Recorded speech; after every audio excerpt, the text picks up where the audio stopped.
Dalam kajian usul fikih, istilah sunnah memiliki makna yang lebih khusus dibanding penggunaannya dalam bahasa umum atau ilmu hadis. Sunnah dalam usul fikih didefinisikan sebagai segala ucapan, perbuatan, dan ketetapan takrir Nabi Muhammad SAW yang dijadikan sebagai dalil bagi penetapan hukum syariat. Artinya, fokus pembahasannya bukan pada biografi Nabi atau aspek sejarah, tetapi pada sisi hujjah, yakni bagaimana perilaku dan sabda Nabi menjadi dasar pengambilan hukum. Karena itu, sunnah dalam usul fikih selalu dibaca sebagai sumber hukum setelah Al-Quran, dan statusnya dibangun melalui kaidah-kaidah penilaian sanad serta pemahaman makna. Dalam rangka pemahaman konstruksi sunnah sebagai dalil, ulama usul fikih mengelompokkan sunnah ke dalam 3 macam bentuk, yaitu sunnah qauliyah, sunnah fi'liyah, dan sunnah takririyah. Yang pertama, sunnah qauliyah, yaitu seluruh bentuk ucapan atau sabda Nabi yang disampaikan untuk menjelaskan hukum, memberikan arahan, atau menetapkan suatu ketentuan. Hadis-hadis yang berisi perintah larangan, penjelasan, dan tuntutan akhlak termasuk dalam kategori sunnah qauliyah. Bentuk ini merupakan yang paling jelas kekuatannya dalam hukum, karena ucapan Nabi menyampaikan makna secara langsung. Misalnya, sabda beliau, sesungguhnya jual beli itu dilakukan atas dasar saling ridho, merupakan dalil qauli yang menjadi prinsip dalam fikih muamalah. Yang kedua, sunnah fi'liyah, yaitu perbuatan Nabi yang diamati, diikuti, dan dicatat oleh para sahabat.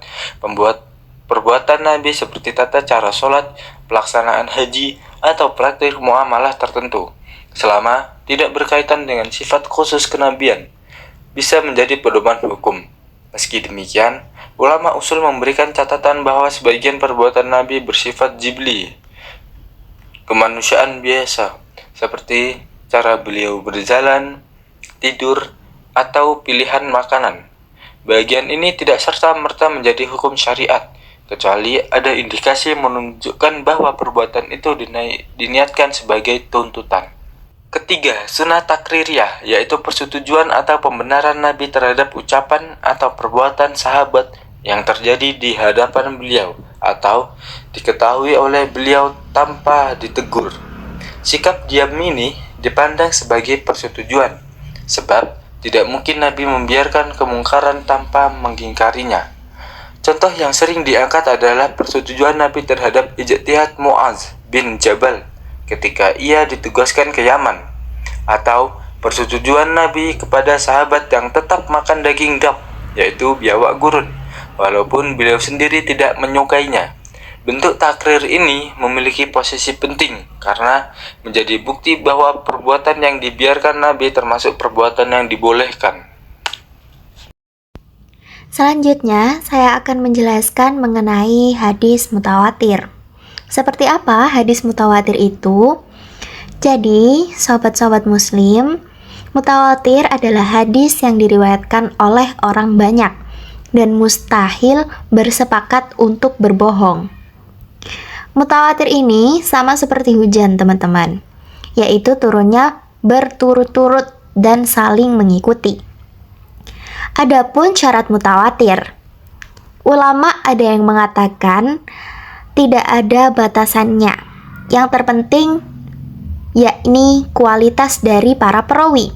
Namun, dalam kitab Mukhtasar Latif, syarat mutawatir ada 4. Yang pertama, yaitu jumlah minimal adalah 10 orang. Yang kedua, 10 orang ini dalam setiap tingkatan atau berada dalam setiap sanad dalam tingkatan, seperti contoh berikut ini. Yang ketiga, semua orang yang berada dalam sanad ini mustahil untuk berbohong. Dan yang keempat atau yang terakhir, yang dijadikan sandaran dari hadis ini adalah indra. Misalnya, seperti aku melihat Rasul, seperti itu. Kemudian pembagian mutawatir dibagi menjadi 2. Yang pertama yaitu mutawatir lafzi atau teks. Jadi, apabila lafaznya sama, konteksnya pasti sama. Seperti apa maksudnya? Jadi lafaznya ini dari Rasul sampai kepada kita itu sama. Yang kedua yaitu mutawatir maknawi, yaitu konteks. Apabila maknanya sama, belum tentu teksnya sama. Maksudnya, maknanya sama tapi lafaznya berbeda-beda. Contohnya seperti hadis berikut ini.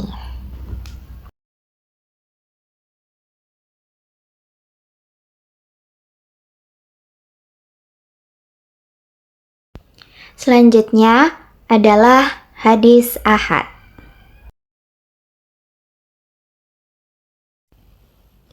Hadis ahad memiliki 3 pembagian. Yang pertama yaitu masyhur, yang kedua aziz, dan juga yang ketiga yaitu gharib. Masyhur itu diriwayatkan oleh 3 orang atau lebih dalam setiap tobakohnya. Hukumnya hadis masyhur seperti apa? Hadis masyhur pada asalnya tidak dapat langsung dihukumi sahih atau tidak sahih. Namun, setelah diteliti, ternyata di dalamnya ada yang sahih, ada yang hasan, ada yang dhaif, bahkan maudhu'.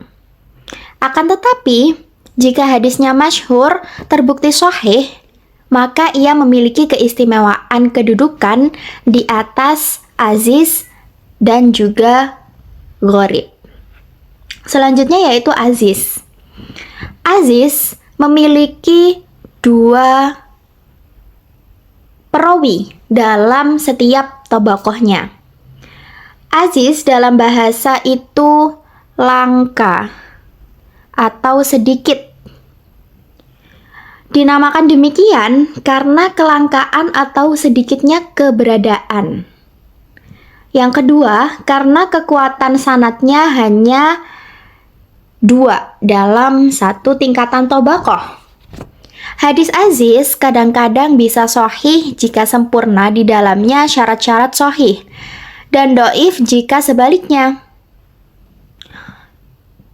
Contohnya seperti la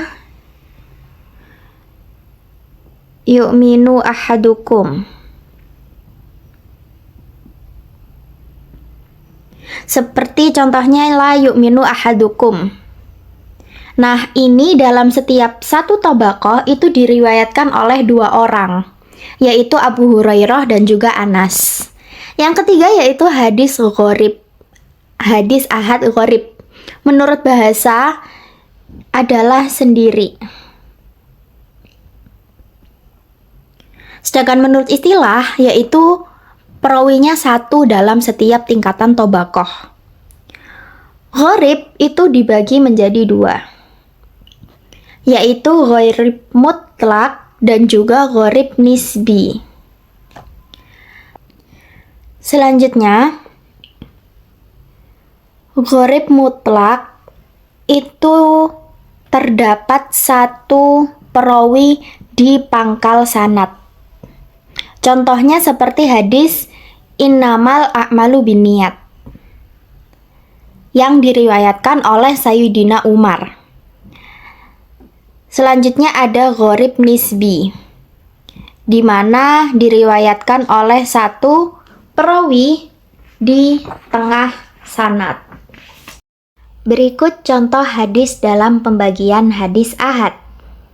Qat'i dan dhanni dalam sunnah.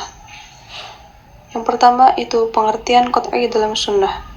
Qat'i adalah sesuatu yang pasti, tegas, dan tidak menimbulkan keraguan, baik dari sisi sumber maupun makna. Dalam sunnah ada 2 bentuk qat'i. Yang pertama qat'iyul wurud, yang kedua yaitu qat'iyad dalalah. Qat'iyul wurud yaitu kepastian datangnya hadis. Itu hadis disebut qat'i al-wurud jika pasti bersumber dari Nabi Muhammad. Contoh seperti hadis mutawatir yang diriwayatkan oleh banyak perawi di setiap tingkatan sehingga mustahil mereka berdusta. Kemudian yang kedua itu qat'id dalalah, itu makna yang pasti. Makna hadis jelas, tegas, dan tidak memiliki kemungkinan makna lain. Misalnya, shollu kama ra'aitumuni usolli, yaitu perintah pencontoh sholat Nabi, maknanya tegas. Kemudian penjelasan yang kedua itu dhonni, pengertian dhonni dalam sunnah. Dhonni adalah sesuatu yang tidak mencapai tingkat kepastian, baik dari sisi periwayatan maupun makna. Ada dua bentuk dhonni, sama seperti halnya bentuk qat'i, dhonni al-wurud dan dhonni ad-dalalah. Dhonni al-wurud adalah kepastian asal hadis yang tidak mutlak. Biasanya terjadi pada hadis ahad. Hadis ahad valid sahih, namun tetap dhonni karena diriwayatkan oleh jumlah terbatas. Kemudian yang kedua yaitu dhonni ad-dalalah, makna tidak tunggal.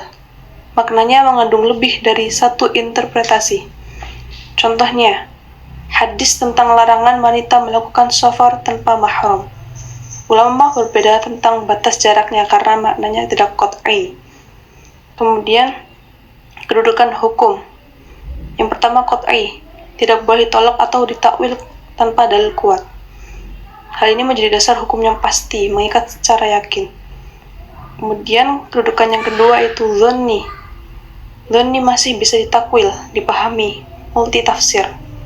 Menjadi dasar hukum, tetapi tingkat kepastiannya di bawah qat'i. Bisa menjadi ruang ijtihad. Cukup sekian penjelasan dari kami. Wassalamualaikum warahmatullahi wabarakatuh.